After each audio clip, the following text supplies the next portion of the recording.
Good morning to you and to the listeners. Look, at this stage, no one has really analyzed Mm. the spending pattern, specifically this year, but it is that season where people spend a lot more with gifts and with things that they couldn't have the whole year. Now they've saved up their money, now they need and purchase. Yes, indeed, the spending rises a bit. Yeah, and during that period, of course, a lot of people become vulnerable because they're not necessarily aware of some of their rights as consumers, so to speak. Which are some of those rights do you feel are often overlooked, especially around this time of the year? Um, a consumer has a right to receive goods that are of good quality and in good working condition. Now, consumers usually go on a spending spree without necessarily making sure that they first test the goods that they are buying properly, check them properly to ensure that those are in good condition. And you also have the problem where consumers simply buy and spend, and even on things that they do not need, and later have buyer's remorse. Yeah, and in some instances, there is protection in the form of the Consumer Protection Act. And, some of the things it actually promotes are things like, fair, accessible, and sustainable marketplace. But, that is not necessarily possible with the COVID-19 pandemic. Has that muddied the waters, would you say, slightly? Correct. We have seen a rise in prices, which one could say it is unreasonable and it is unfair.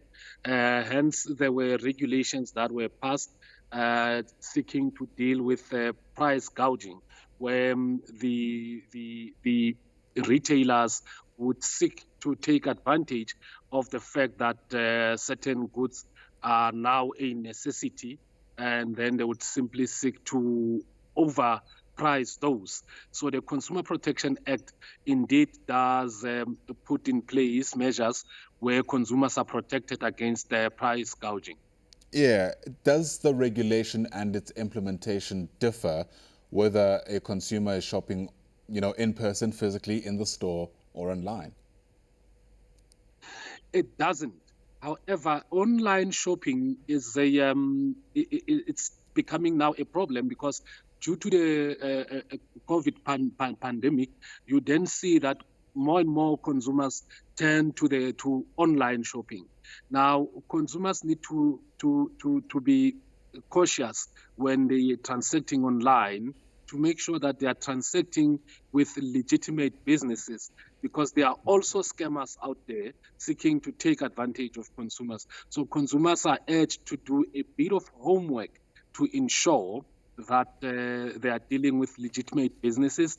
They have the proper details of the retailer they are dealing with online, so that they receive their goods that are in good working condition. And if not, they are able to lodge a complaint with us, and we then know exactly who to prosecute for having scammed the consumers. Right. From your line of work, typically speaking, what is the modus operandi for many people who are scamming people during this time of the year?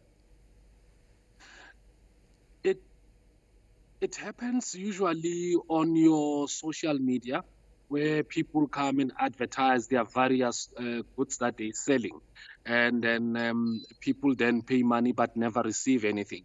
There's now a new trend with motor vehicles, where people are then advertising motor vehicles online, and then once you've paid your money, they disappear. The addresses they gave you when you go there, it's an open field, or you find that they are not known at all at that dealership.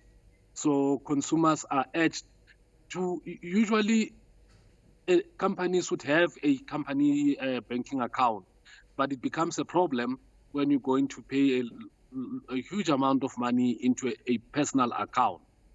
So consumers are really urged to be careful when transacting online.